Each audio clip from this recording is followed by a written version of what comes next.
ব্রিজটা প্রথম অবস্থায় হতে হতে মাথার দিকে ভেঙে গেছিল, সিংহরা মাথা ভেঙে গেছিল। এই কারণে ব্রিজটা সম্পূর্ণ হয়নি। না হলে ভেঙে যদি না যেত তাহলে এতদিন ব্রিজটা চালু হয়ে যেত। তো আজ চলে আসলাম ব্রিজের ওপারে। এই যে ব্রিজ দেখাবো আপনাদের, সব ফুটেজ দেখানোর চেষ্টা করব। কতদূর দেখাতে পারি অবশ্যই দেখাবো। এটা অসাধারণ একটা ভিডিও। এই যে কালীনগরের যে নদী দেখা যাচ্ছে, এ হচ্ছে ওই পার সিংহরার ওই পার। এখানে আছি কালীনগরের এই পার হচ্ছে এই। সো আমরা এখানে আছি, আমরা এখন ব্রিজের ওপারে আছি। এটা কিন্তু অসাধারণ একটা জায়গা। ব্রিজটা যখন চালু হবে খুব সুন্দর একটা পরিবেশ সৃষ্টি হবে। যেখান থেকে আমাদের ওই পারে যেতে সুবিধা হবে আর কি।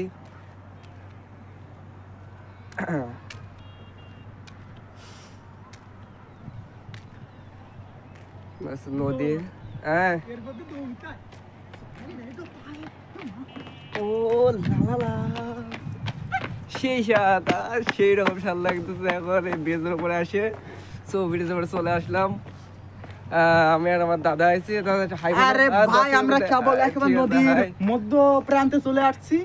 আমরা একেবারে মধ্য প্রান্তে, এই যে এখানে দেখে মধ্য একটা, এই যে নদীর মাঝখানে, একেবারে নদীর মাঝখানে, এই যে মধ্যস্থলে চলে আসছি আমরা নদীর।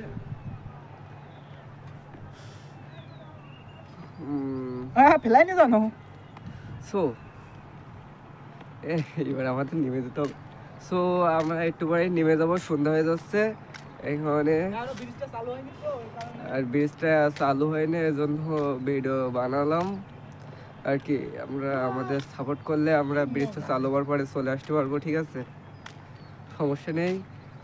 আমাদের ইউটিউব চ্যানেলের নাম সুজন মণ্ডল। এটা হচ্ছে আমার ইউটিউব চ্যানেল। আর পাশে আছে আমার দাদা, বড় ভাই, ঠিক আছে। বড় ভাইয়ের ইউটিউব চ্যানেলের নাম উৎসব মণ্ডল। ও সরি, উৎসব মণ্ডল হবে না, ওটা উৎসব ভাই। ওটা সবার জন্য ভাই, এটা আমার শুধু আমার দাদা আর সবার জন্য ভাই। তো ওর চ্যানেলের নাম হচ্ছে উৎসব ভাই। উৎসব ভাই চ্যানেলটা সবাই সাবস্ক্রাইব করে দেবে, ফলো দিয়ে দেবে, ঠিক আছে। এতটুকুই আপনাদের কাছে আমার আদর থাকলো, ঠিক আছে। আমার আদর স্নেহ রইলো। বড় ভাই কিছু বলবে? আমি আর কিছু বলতে চাই না। এই ব্রিজটা মানে আর কি দীর্ঘ কয়েক বছর মানে কাজ আর হয় না, এখন আবার চালু হয়েছে আর কি। তাই আমরা ঘুরতে আইছি আজকে। কাজটা